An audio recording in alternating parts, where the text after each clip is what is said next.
this is a closing session. So let me start thanking Alice, who has done such a wonderful job. I suppose everybody enjoyed the dinner last time? Yes? Yay! Thank you! The upside was coming home late and not having enough sleep and give us food next day.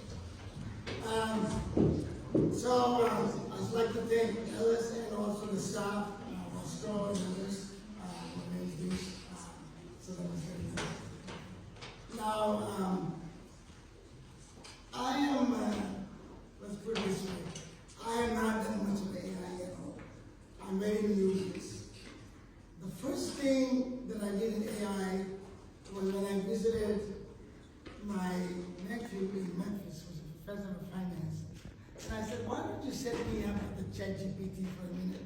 So he did that, and I was St. Patrick's Day, and so I decided, I said, okay, write a birthday poem for my daughter, who was sitting right there, and she was born on the St. Patrick's Day. So I got a little poem, and I sent it to the family, and since I used to write a lot of poems when I was a young kid, they thought I actually did that myself. But eventually, yeah, okay, this is the AI poem. And then, I'm a quant guy. I think I wrote my first paper in mathematics in 1963. And so I was going to give a speech on something like mixed leadership games, which I also started a few years ago. But then I had to talk to Alice, and she said, well, the conference team is AI. So I said, okay, there's a subtle managerial hint here that I should do something. And so I do know that one of the foundations of AI is control theory. And so I asked ChatGPT, that's all I have, the free version of ChatGPT. And so I said, well, give me something about AI and control theory. So I went through several prompts, and finally I came up with some slides. There was no hallucination as far as I know, but I added a few more references, I added a few more things that I know about, and eventually I came up with this presentation. So this is what I'm going to do. It is not so much of an AI as it is the foundation of AI. I'm going to try to tell you that how AI and the control theory are related, and how they go hand in hand, and how one needs the other kind of thing, and how they can be unified. So this is kind of the theme of this talk. But this is not another AI lecture, because those of you who are old enough know that there was a time when just-in-time was in vogue. And everybody was talking just-in-time. And we even went to Tokyo to see some of the factories where the just-in-time was implemented. And there I learned a joke. The joke was that there were two prisoners. One was American, one was Japanese. And so they asked him, the Japanese guy, what is your wish? He said, my last wish is to give a talk on JSD. Then asked the American, what is your wish? He said, my last is to die before that guy, because I'm so sick and tired of listening to another JSD speech. So it seems to me that I've been going to several conferences, and I was recently in a my conference in January. I think 3/4 of the talks were Gen AI, one after that. And so I said, okay, this is not Gen AI, this is something different. Anyway, it is what it is. So, let's begin. So I'm starting with motivated thought.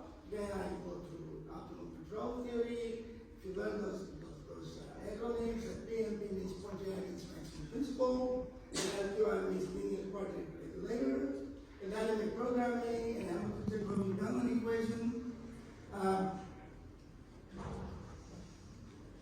They don't like the Bellman equation. Here's something. Yeah, that's good. Okay. And then I was also a student of Henry Simon, who is actually considered one of the fathers of artificial intelligence, and his claim to fame was bounded rationality, for which he got the Nobel Prize. So I did take some courses from him. So I forced the AI inside Simon. So you got Simon and God gave me a subtitle called Boundary Rationality. So I'm going to go there. And then, of course, the main part of connection between AI and control theory is the reinforcement learning and also model predictive control. And then the AI cited my first edition of my control theory. That was 1983. So I said, why are you not citing my last edition? So they cite the fourth edition. So this is my learning prompting the AI list. And then it cites that, and then I said, give out one example that you work it out using control theory, and you work it out also using AI like a reinforcement learning. So it takes an example from my book and does it both ways. So that example also sits in this place.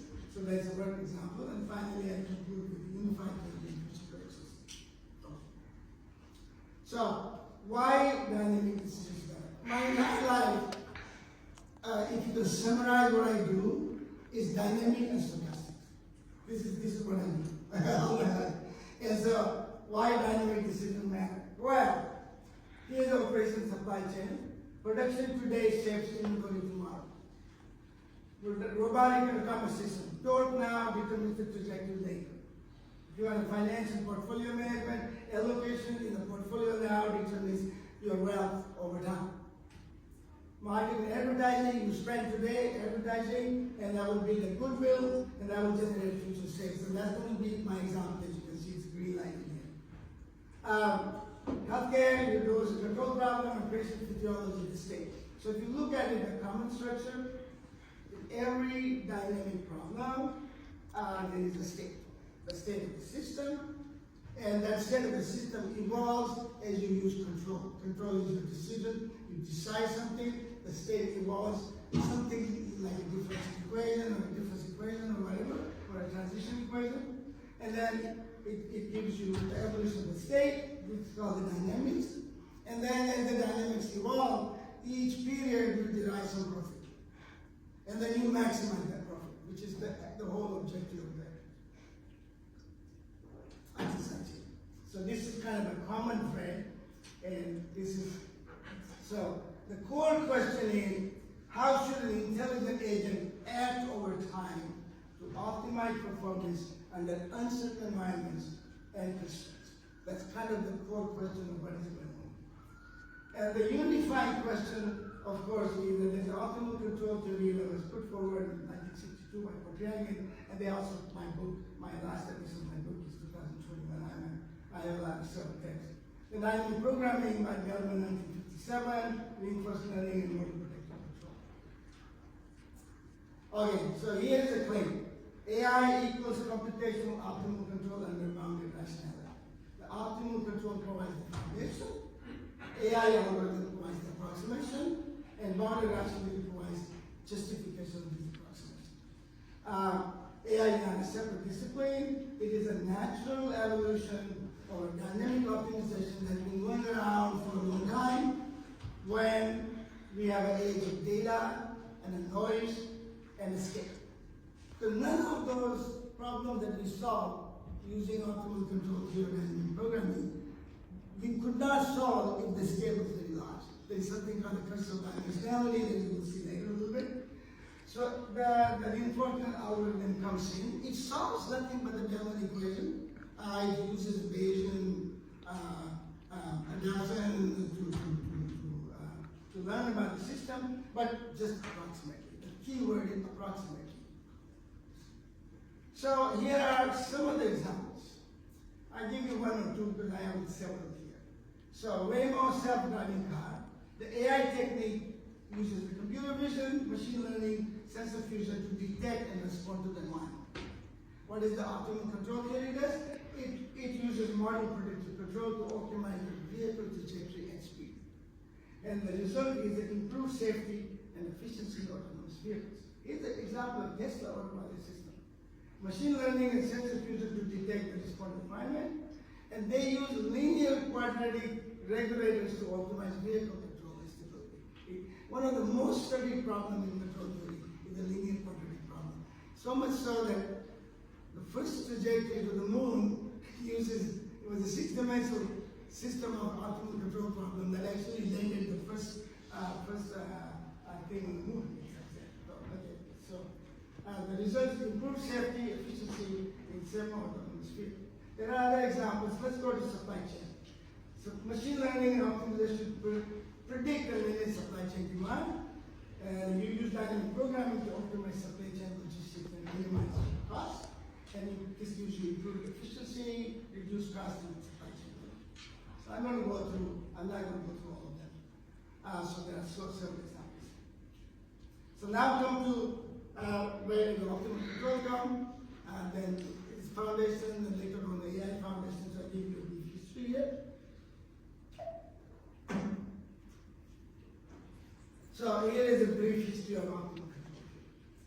Way back when there were steamboats and steam engines, you had governors. And then you have thinking machines, they were called thinking machines, called cybernetics, automata theory by Norbert Wiener, who was a professor at MIT. Then the certainty equivalence idea came from Herbert Simon. By the way, the Herbert Simon's certainty equivalence is very, very close to common filter that came in 1960. Dynamic programming and micro decision processes by Bellman in 1957. State-space models and common filter in 1960 were pretty common. Dynamic programming, which is Bellman again, industrial dynamics, Jacob Forrester, and in 1960 for the Portugal maximum principle. So that's kind of a very brief sketch of the theory of optimal control. And here's the brief problem of optimal control. So you have a state of X, and it evolves according to a differential equation. The UT is the control, which could be any decision you want, and X0 is the initial condition. So this is how a state evolves. There are constraints on state and control, given in the second line. If it's an inter-horizon problem, you can discount it by some kind of discounted row. And given that evolution, if it's a finite horizon problem, you will have an objective function called profit, which depends on X and U at each time. You integrate over 0 to T, and you have a terminal something because it's a finite horizon. And if it's an infinite horizon, you remove the terminal horizon, you put a discounting, and you have a present value of the discounted profit subject to these constraints. So this is basically optimal control. And you solve using Portugal maximum principle. I'm not going to go through it. We will solve the problem when we come to the example using this methodology, which gives you the idea of how to solve the optimal control problem. Then there's a linear quadratic problem where the dynamics becomes linear and the objective function becomes quadratic. And that problem has been solved in course form. That's also an idea in common filter. And also we solve these things using some equation, which is called the Carnot equation that we solve. So why LQR matters for AI? Well, because LQR gives you exact analytic solution. So that becomes the ground truth of the benchmark for approximate method.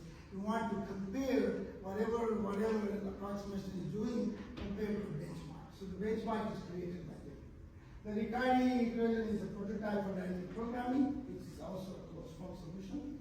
And the linear feedback is the basis of the model predictive control, which is also part of optimal control.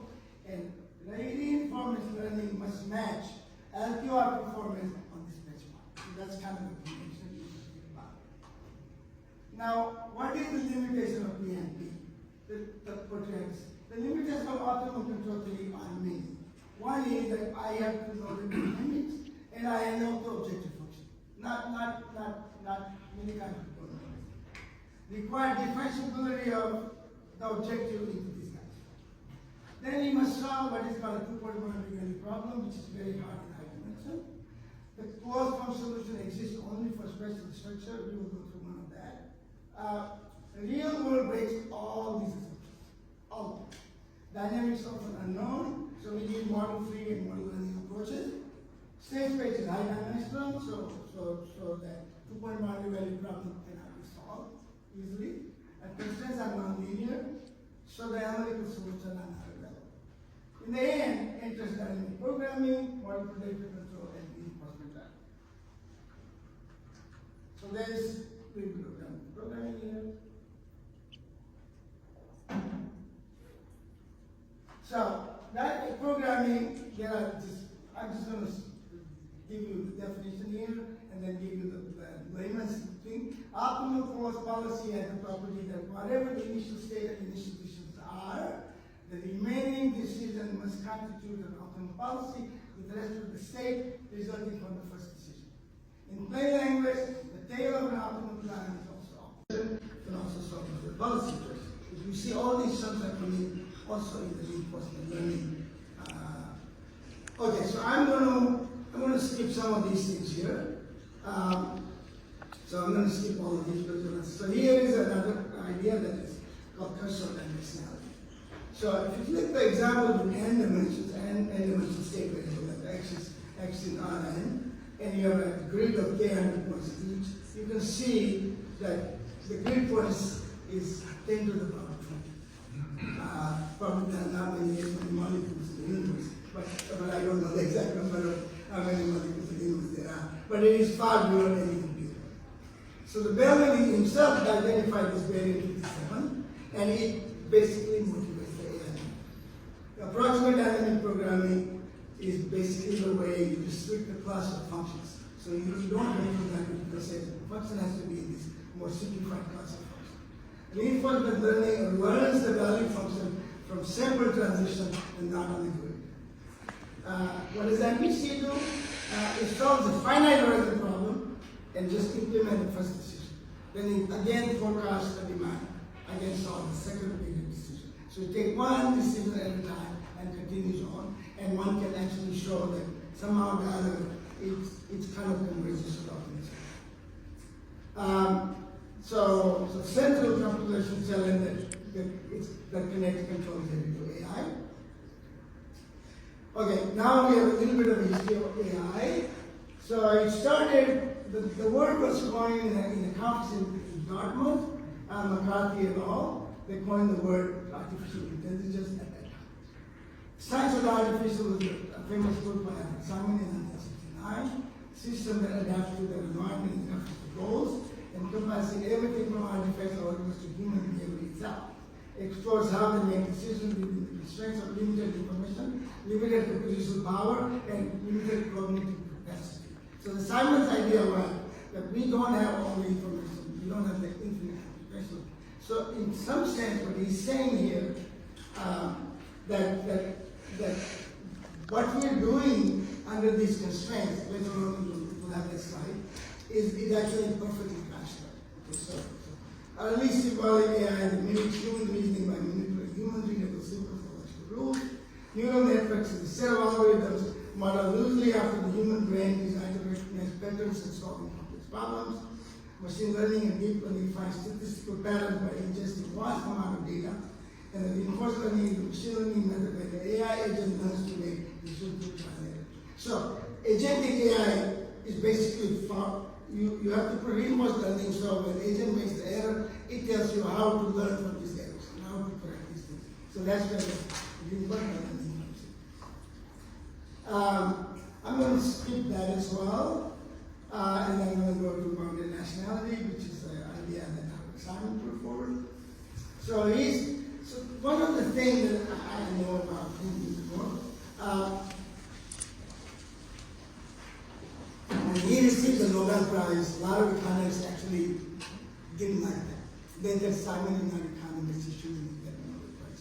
But he did get it. And his idea was that the classical economic theory assumes the agents are perfectly rational and have unlimited information and unlimited computation power. And what Simon was saying is that is not possible. So what Simon started is a critique of the economics theory.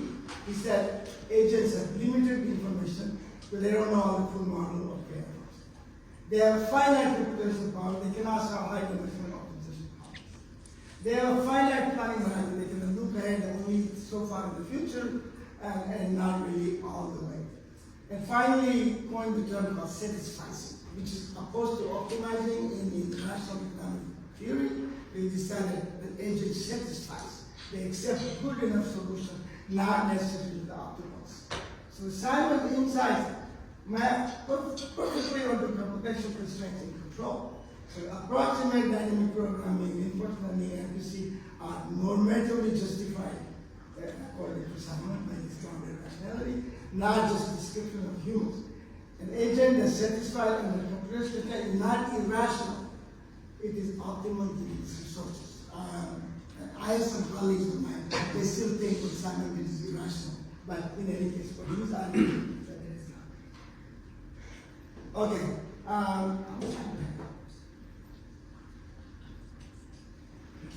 Okay, so I think I'm gonna let me give you here some of the types of constraints involving rationality. The type of constraint is the model is uncertain. The formal expression means that F and R are unknown, and the AI response is the model free reinforcement learning. Example is advertising, I don't know the effectiveness of advertising. So this is going to be how. Representation will be the value function is restricted to a class of functions that are manipulatable. They are easy to deal with. And that's what neural network does for you. It goes to, it finds this kind of thing based on our own human brain. I don't know much about AlphaGo, but value net and AlphaGo gives you a winning probability for every board position. Horizon is finite look ahead.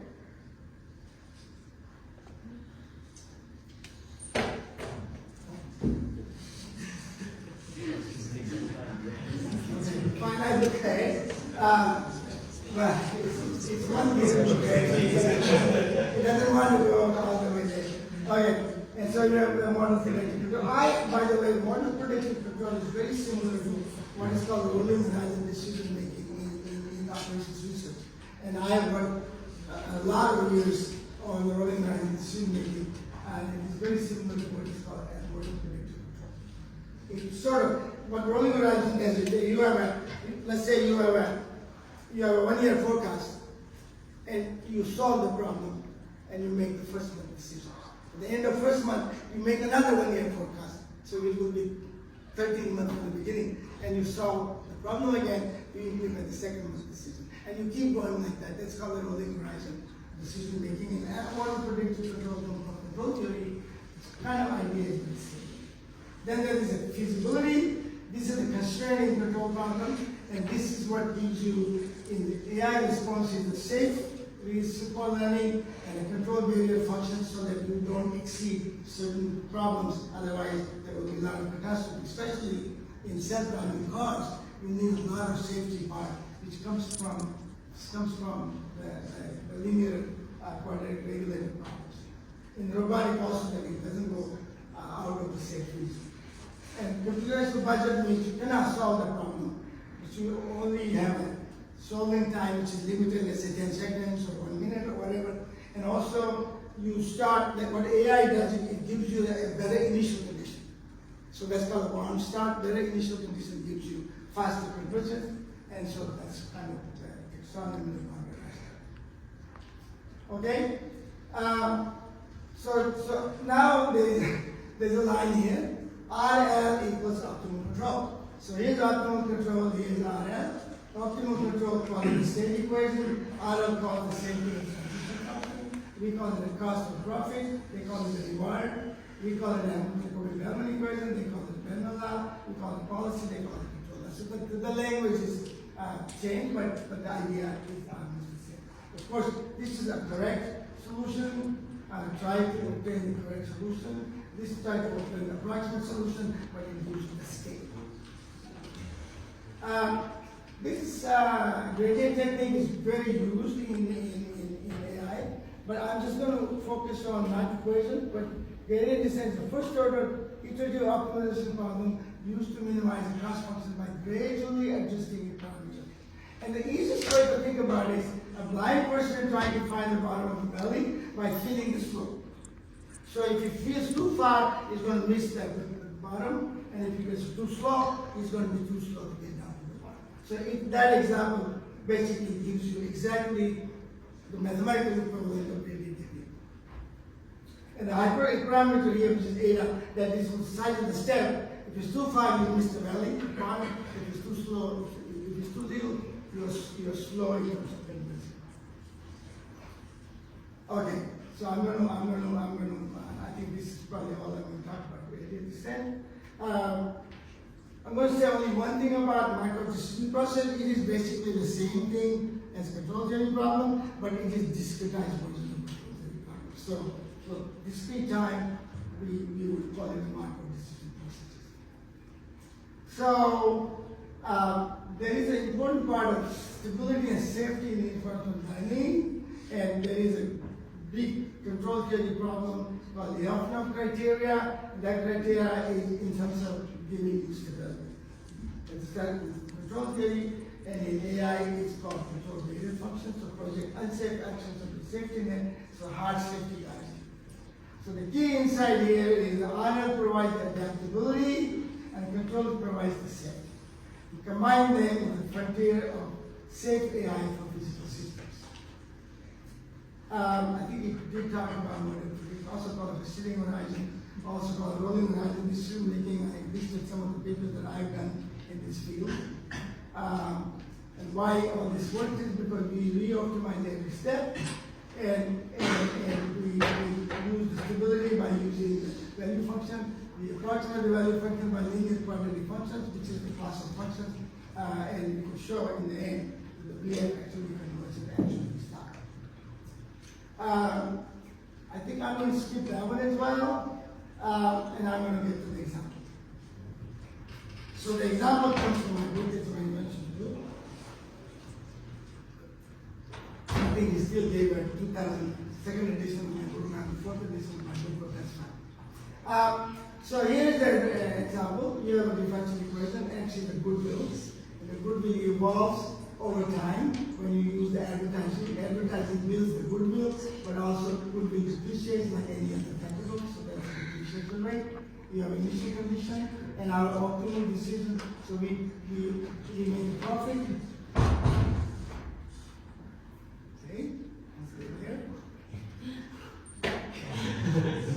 That's fine, I want to say this is the important learning. I'm learning from it. I go on. Okay. IXU is whatever your goodwill is, increase the sale, and there's a cost of advertising, cost of marketing in this case, and if you're in horizon, you do this. So the discount rate is 10%. So now what happens is you can solve this problem using quadratic dimensional principle, and the solution is in closed form. You can see whatever the advertising is distributed by advertising. And so here is closed form solution. When there's a closed form solution, you can have economic interpretation. You can tell exactly what happens when you increase the money in advertising in connection with what's called sensitivity analysis. You can do these things. And so this is more of the same sensitive analysis. What happens if I advertise increase effectiveness from 1 to 1.5, then effect on advertising is the optimal control. Instead of 8, we go to 12. So effect on the state, the good will go from 53 to 120. So higher ROI per dollar, spend more. But basically, so you can talk about all of these one by one, and I don't think that we need to do this. So here's what I want to say here, that when there are constraints in that, and so advertising is a control. I cannot assume infinite amount of advertising, so there's an upper bound on how much I can spend. Oh, there's a noise, which is a Brownian motion. You add to the differential equation from the Brownian motion, so this becomes a stochastic problem. There could be diminishing return on advertising, there could be square over U. So you spend more, but when you spend more, you don't get linear effect of the advertising. So there are many ways to extend the problem, but here's the solving the same problem using reinforcement learning. So they don't know these A's and all these things, they don't know. So what they do is they discretize, they use the software critique method that learns you start within 5%. And in 50,000 steps, it can go to the same solution without knowing the parameters A, B, C, and D, because it's learned as it goes along. So this is kind of the equivalency of I'm saying. So each step you can solve using discretization, and again it shows that all of these converge automatically to the real values. So you see here, as it becomes 50,000 amount of steps to within 5% of analytic time. So we get to 5% approximation by going through these many steps. And of course, the steps can be done very quickly. So the learned policy in which we solve the learning equation without knowing the model. This is the computational optimal control. Unified, I'm almost there. Unified theory and future directions. So control theory is model-based, AI is data-driven. Control theory has guarantees, but they could be statistical generalization. That's analytical, this is numerical. Stability first, there is a performance first. So unified decision basically using delivery dynamic system, where the core tools are optimization, probability, feedback, and approximation of functions. So there are different ideas about optimal controllers, how this is planning. So as you can see, let's do optimal control. It's analytic to solve the boundary problem, which is the partial differential equation. Solution is exact, and model must be known. The scale is poorly larger the problem, it does not solve. Uniform learning on the other hand is a stochastic approximation, and convergence is asymptotic, and is a sample, inefficient, and safety concerns. I put here some of the things in terms of beta functions and graph, and in connection to my work as well, but I'm going to skip that. For optimal control, you have stability, rigor, and guarantee. AI provides the representation power, adaptability, scalability, and a future system and product both. AI and control are no longer separate domains. They are converging into a unified framework of intelligent feedback system. Reinforcement learning is the bridge, safety and stability are the frontier. Future research direction, a safe RL at scale needs Lyapunov and control-based function guarantee for this deep learning policy. Distribution robustness is a test that you do not know the distribution, but you do the worst case scenario, which I think Operation Richard did for a long time, which is not anymore now. Training in our research. Okay, so I think I'm going to kind of conclude here that RL is for dynamic pricing, demand forecasting, was better predictors of supply chain, safe RL for clinical trial, causal for learning for advertising attribution, multi-agent for competitive markets. Complete picture, one equation, many algorithms. So here's the Kelvin equation or dynamic programming equation again. This solves analytically via what is called the adjoint equation, the posted equation. Solution is exact, elegant, but limited scalability. MPC solves the same problem, but in a finite horizon approximation. And it provides the constraint, stability, and real-time feedback because using the linear regulator. Q-learning solves iteratively from data. It's model-free, scalable, and convergence is guaranteed. Deep learning is approximates the value function with neural networks. A massive scale can be solved very large problems. It's flexible, but the challenge is the same. So that again, they have to marry these things for safety. That is the final side. AI and optimal control share development, and HAB optimal learning condition as a common core. Reinforcement learning approximates stochastic approximation and programming. Model predictive control is also called resilient approximation with built-in constraint satisfaction. Boundary rationality of Simon justifies the approximation that we're doing here normatively and not heuristically, not just descriptively.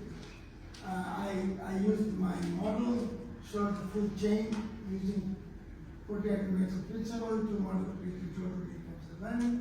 Future system with merged control guarantees with learning scalability. I think I'm going to stop there and thank you for listening.